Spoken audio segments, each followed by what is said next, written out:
तुम्हाला पण माझ्यासारखा पोहे उपमायचा कंटाळा येतो का? मग मस्तपैकी छान अशी अगदी हेल्दी रेसिपी बनवायची. त्यामध्ये ना 1 वाटी गव्हाचं पीठ घेतलं, थोडंसं ओवा, चवीनुसार मीठ आणि 1 चमचा इतकं साजूक तूप घातलं आणि सगळा बघा गोळा चांगला मळून घेतला.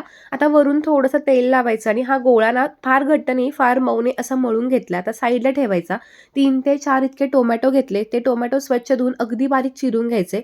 एका मिक्सरच्या भांड्यामध्ये आलं, लसूण, हिरवी मिरची, थोडेसे जिरे घालून ना ओबड-धोबड असं मी वाटण पण करून घेतलं.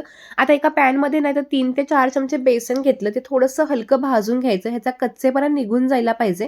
त्यानंतर एका पॅनमध्ये बघा इथं 2 ते 3 चमचे तेल घातलं. 1 चमचा जिरे, वाटून घेतलेलं वाटण घालून सगळं परतलं. त्यामध्ये बारीक चिरून घेतलेले टोमॅटो घातले. आता टोमॅटोना चांगले मऊ पडायला पाहिजेत. टोमॅटो हलके असे मऊ पडले. आता ह्यामध्ये आपण चवीनुसार मीठ घालूयात, जेणेकरून टोमॅटो पटकन असे मऊ पडतील. त्यानंतर आता आपण भाजून घेतलेलं जे डाळीचं म्हणजे बेसन पीठ होतं ते घातलं. ह्यामुळे टोमॅटोमधलं मॉइश्चर कमी होतं. हे सगळं झाल्यानंतर ह्यामध्ये लाल तिखट घातलं. त्यानंतर बारीक चिरून घेतलेला कांदा, 2 ते 3 चमचे दाण्याचा कूट घातला. भरपूर सारी बारीक चिरून घेतलेली कोथिंबीर घातली आणि मीठ आपण आधीच घातलं होतं. हे सगळं चांगलं असं मिक्स करून घ्यायचं आणि छान असं आपलं स्टफिंग जे आहे ते तयार झालेलं आहे. आता हे छान थंड करून घेऊयात. तोपर्यंत आपली कणिक पण चांगली भिजली गेली होती. आता ह्याचे ना छोट्या आकाराचे गोळे करून घ्यायचे. गव्हाच्या पिठामध्ये छान घोळवून घ्यायचे आणि आपण जशी पारी करतो ना पुरणपोळीला तशी करून घ्यायची आणि तुम्हाला जितकं हवं तितकं सारण भरून घ्यायचं.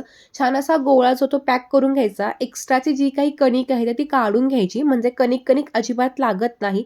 हे सगळं बघा चांगलं पॅक करून घ्यायचं. पुन्हा गव्हाच्या पिठामध्ये हे चांगलं घोळवून घ्यायचं आणि थोडंसं हातानं प्रेस करून घ्यायचं सुरुवातीला, म्हणजे हा पराठा अजिबात फाटत नाही आणि सारण जे आहे ते अगदी कडेपर्यंत पसरतं. आता आपण ह्यामध्ये बेसन घातले त्यामुळे टोमॅटोला अजिबात पाणी सुटत नाही आणि आपण जो कांदा घातलाय ना तो बारीक चिरायचा, म्हणजे तो पराठा अजिबात फाटत नाही. पराठा छान लाटून झाला. एका तव्यामध्ये ना थोडंसं बटर घातलं आणि छान असे खरपूस दोन्ही बाजूनं मी हा टोमॅटोचा पराठा छान असा भाजून घेतला. टोमॅटोमध्ये ना भरपूर प्रमाणात व्हिटॅमिन सी असतं.